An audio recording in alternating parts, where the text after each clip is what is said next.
Alright, this is a real thing. Or... Alright, let's talk to a foot girl.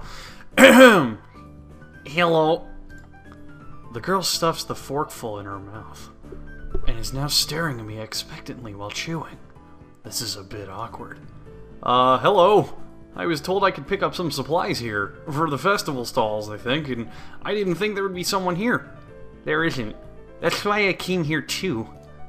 She picks up another forkful. Doesn't that mean you're here then?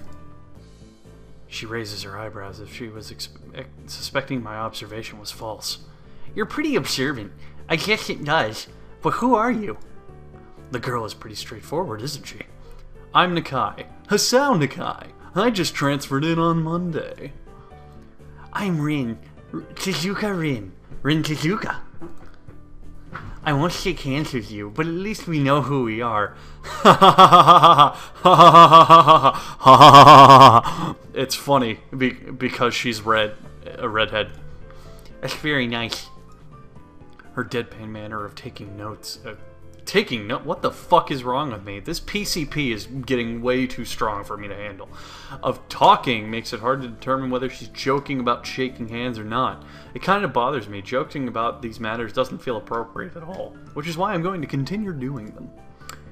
While I'm trying to figure out what's appropriate and whether this girl is, she seems to have lost interest in me and is now gazing yearningly back at her food. Can I continue my lunch if you don't mind? I won't mind you. If you need to get your stuff, the supplies are in the back.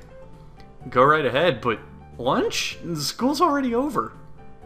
What word would you use then? There is no meal for a meal you eat after lunch but for dinner, right? It bothers me very much too, but I don't really know what I should say. I don't think you're supposed to eat a meal between dinner and lunch to begin with.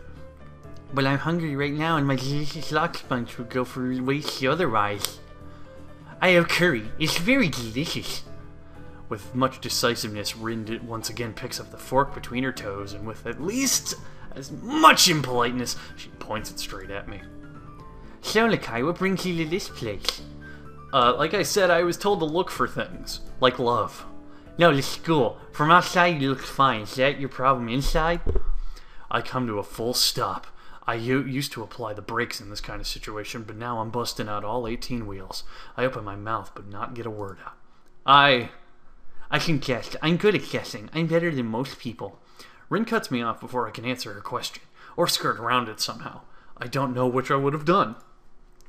I froze in front of this issue again. I haven't told anyone about my condition, or maybe it's because it hasn't really come up. I do get the feeling that not making issues of this part of the school is social code, as the teacher called me. I wonder if the people here could relate. Probably not better than any normal person could.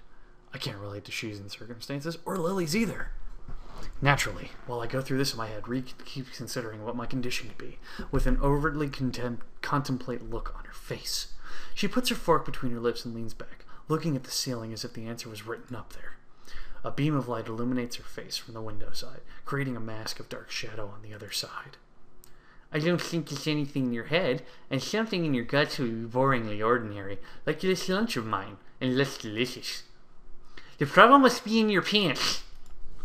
This messed up Sherlock Holmes kind of statement and the sheer lack of tact was exactly what I'm looking for in a woman, and if I wasn't already spoken for, I would have banged her like 6 times and gone home. I think I might have reeled back physically as Rin's eyes widen in revelation and astonishment. So I was right, there's something wrong with your tackle, isn't there? Still partially in shock, but recognizing the need to reply something, I spit out the first thing I can think of, and that is spitting directly on her forehead. No, it's nothing like that. I have a heart problem. I have arrhythmia. Shizun once again telepathically messages me, letting me know that that was really stupid. I said it. More like blurted it out, but I said it. The girl in front of me purses her lips together and glowers at me, looking very disappointed. How boring. Cheryl in the pants would have been much more scandalous. What's with this reaction? Oh no. I'm sorry to let you down. Why don't you help me get up? I forgive you. Just collect the people in your person with, that kind of problem would have been great. Collect people?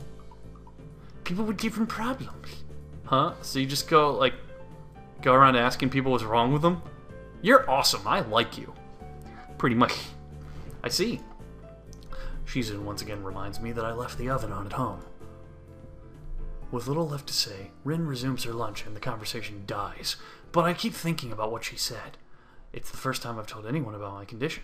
All the other people have either known about it already or heard about it from someone else.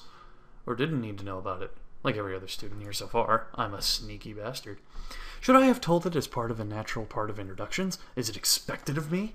Hi, I'm Hasao, and I have a very serious heart condition. Is that how I'm supposed to go around introducing myself from now on? As if our disabilities would define us? What a disgusting thought. Or maybe that Tsuka girl just has an unnatural interest in things. As I walk to the back of the room to pick up the items on Misha's list, a chance opens to study Rin from the corner of my eye. Her hair is burnt auburn, almost orange, and cropped short. Long hair would probably be impossible with no arms. Why? The boy's uniform and the lack of arms make her look very thin, almost scrawny. She's not particularly pretty except for the murky green eyes which flicker restlessly from below her short bangs, even when she eats. The god fucking shit! The distance and the shadows make it seem like they don't reflect sunlight at all, but instead absorb it with all their power and might. She moves her feet almost as deftly as a normal person would use their arms. However, I can see from I could see how this sight could discomfort people, especially while eating. It makes me feel a bit uncomfortable, at least. I hesitate to think about the word unnatural, but it's too late now, isn't it? I keep searching the cabins and shelves for Misha's things, but after enough time passes, the silence grows too uncomfortable, so I try to force some conversation out.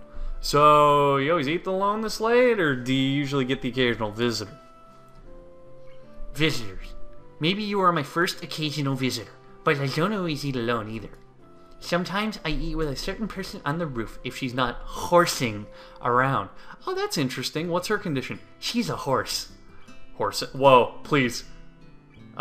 She likes to do sports. Oh, so... Whoa. She teams up with No Legs Terminator? Dude, if they combined into one person, they'd make a fucking perfect stump. Awesome. And a good sitcom. And that's all I can think to say, as I almost narrate in the wrong voice.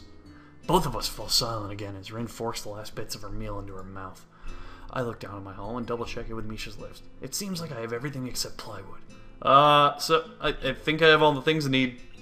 That's very nice for you. Don't feel obligated to stay. I was just about to take a nap anyway.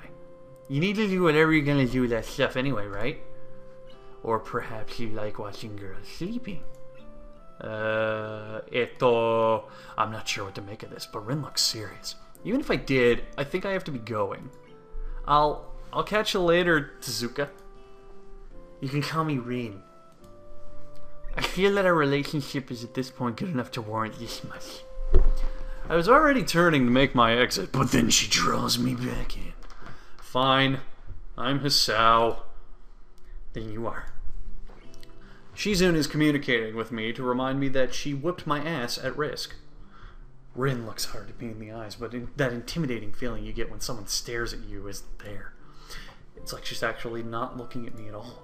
She blinks a couple times, and I can't figure out why a pause like this just popped up between us out of nowhere. See you later, Hasao. There is something like a tiny smile on her face. Maybe. I quietly back out of the room. As I shut the door in front of my face, I whisper to myself, maybe. What an intriguing person. From inside, I hear a muffled sing-song voice. I heard ya squiggle tea.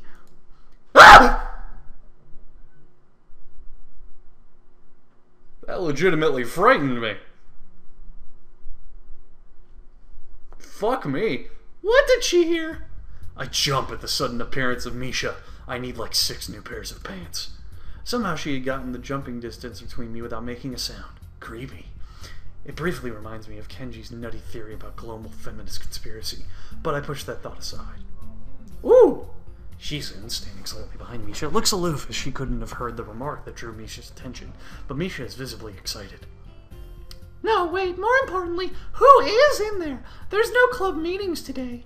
She tries to curiously peek past me, even though the door prevents her from seeing anyway. What are you doing here? You took so long, so we had to check on what's wrong. That's no good, Hit-chan Squiggle. She wags her finger at me scoldingly. I found plywood, but everything else is still missing because you're dumb. Oh, sorry, I got the things here. I was just gonna bring them. I think you were up to some mischief, Hechan. Who's in there with you? I wonder. Misha signed something quickly to Shizun, pointing at her own ear a couple of times. Shizun immediately pushes her way past me and opens the door to the classroom I just left. I can only imagine the shock she is experiencing. With Shizun's diligence and attitude, the insolence of daring to deface school property by sleeping on top of it must be too much to bear! And indeed, she stares at Rin, frozen in place apart from a slight but noticeable trembling of her shoulders. From suppressed rage, I'm sure of it. Instead of blowing up, Shizun just takes a few deep breaths, adjusts her glasses, and slams the door shut, turning to sign furiously at Misha. Oh my god! Oh my god, look at her pouty little face. It's like someone took her cookies. She shoots a loaded stare at me, too, as if it was somehow my fault that Rin is sleeping on one of the tables. I hope she's not getting any funny ideas about the reason for my tardiness. Hello. Rin's voice comes from the other side of the door, and it takes a few eye blinks to realize she might have trouble opening it. I open the door to find Rin directly behind it, looking at us with half-interested, half-sleepy face. Hello. ...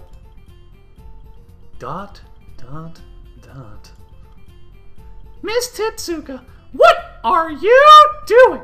You absolutely are not permitted to use school property with such a disgraceful activity! It sure is suddenly very crowded in here. I didn't know I was that popular. It's hard to say whether she's unhappy or happy about this turn of events. At any rate, she ignores Shizamisha's scolding so that they have no choice but to drop the issue. God damn it. God damn it. God damn it.